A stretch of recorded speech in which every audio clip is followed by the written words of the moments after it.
प्रश्न संख्या 71 समाचारों में रहा रालामंडल वन्यजीव अभयारण्य भारत के किस राज्य में स्थित है? तो ये बताना है जो रालामंडल वन्यजीव अभयारण्य है वो भारत के किस राज्य में स्थित है। तो इसके 4 ऑप्शन ए है तमिलनाडु, बी है कर्नाटक, सी है राजस्थान, डी है मध्य प्रदेश। तो ये रालामंडल जो वन्यजीव अभयारण्य है ये अभी हाल ही में रालामंडल वन्यजीव अभयारण्य में वन विभाग द्वारा एक सर्वेक्षण किया गया जिसके दौरान तितलियों की 2 नई प्रजातियां पाई गई हैं।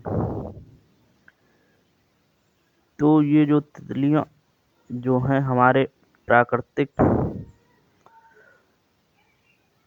वातावरण की शुद्धता को दर्शाती हैं और हमारे जीवन में जो भी पेड़ पौधे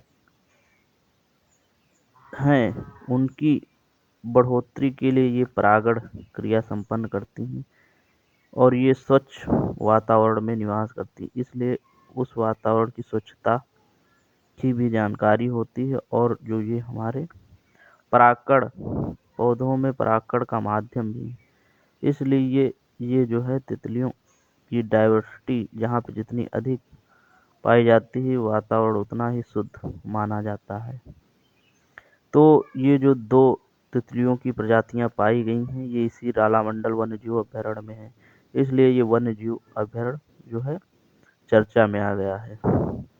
तो ये जो रालामंडल वन्यजीव अभयारण्य है ये मध्य प्रदेश के इंदौर में स्थित है। तो इसका ऑप्शन डी सही हो जाएगा। इसकी स्थापना जो है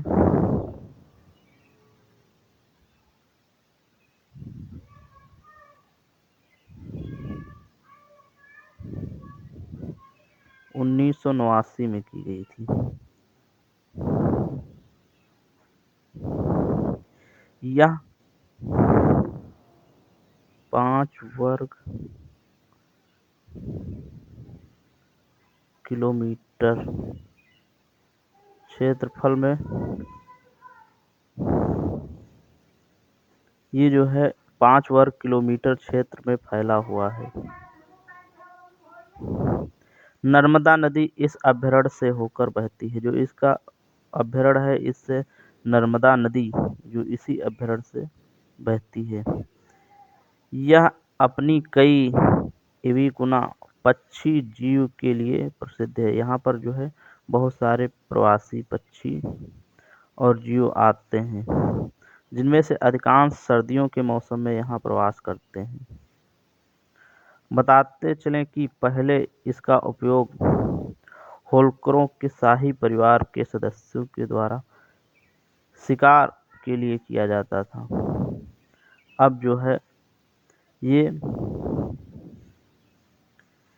वन्यजीव अभयारण्य के रूप में संरक्षित कर लिया गया है जिसमें कि शिकार करना वर्जित है।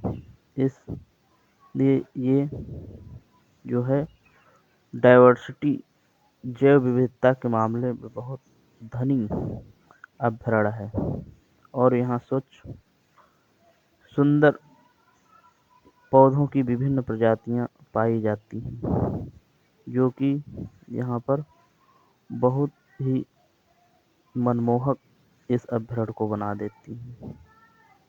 तो जो भी हमारे वन्यजीव अभयारण्य हैं उन्हें संरक्षित कर हम वनों तथा प्राणी तथा वन्यजीव चिड़िया पंछी पशु पक्षी सभी को हम जो है संरक्षित कर लेते हैं।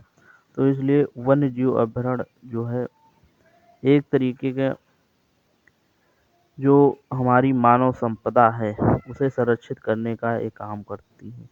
तो इसलिए जो वन्यजीव अभयारण्य है ये बहुत ही महत्वपूर्ण रोल जीवों की विविधता को बनाए रखने में करते हैं। इसलिए जो है ये हमारे लिए बहुत ही महत्वपूर्ण हो जाते हैं और जो नई प्रजातियां खोजी जाती हैं उनसे भी हमें जो है अलग तरीके के लक्षण मिलते हैं, जिनसे हम उन पर अनुसंधान, वैज्ञानिक क्रियाकलाप करके नई प्रजातियों के रहन-सहन के बारे में जानकारी प्राप्त करते हैं। तो इसलिए ये बहुत ही चर्चा का विषय बन जाता है। तो वन्यजीव अभयारण्यों में जो भी प्रजातियां निवास करती हैं, वो परस्पर जो है एक दूसरे से खाद्य जाल या समूह जाल के रूप में संगठित रहती हैं, जिनसे इनका जो है जीवन एक दूसरे पर निर्भर रहता है। तो ये जो विविधता है, इसी विविधता के चलते जो हमारी विभिन्न प्रकार की धरोहरें हैं या वन्यजीव अभयारण्य से संबंधित जो भी क्रियाकलाप हैं, वो इन्हीं में संरक्षित किए जाते हैं। चाहे वो शेर, चीता, भालू, लोमड़ी या हिरन, कोई भी जीव जंतु हो, इनमें उन्हें सुरक्षित कर दिया जाता है और जैव विविधता को बढ़ाया जाता है, जिससे कि हमारी जैव विविधता अच्छी बनी रहे। तो ये पूरा वीडियो देखने के लिए सभी को बहुत बहुत धन्यवाद, तथा इस वीडियो को अपने आस पास पड़ोस के दोस्तों को शेयर कर दिया करिए, जिससे कि उनको भी इसका लाभ मिल सके। तो पूरा वीडियो देखने के लिए सभी को बहुत बहुत धन्यवाद।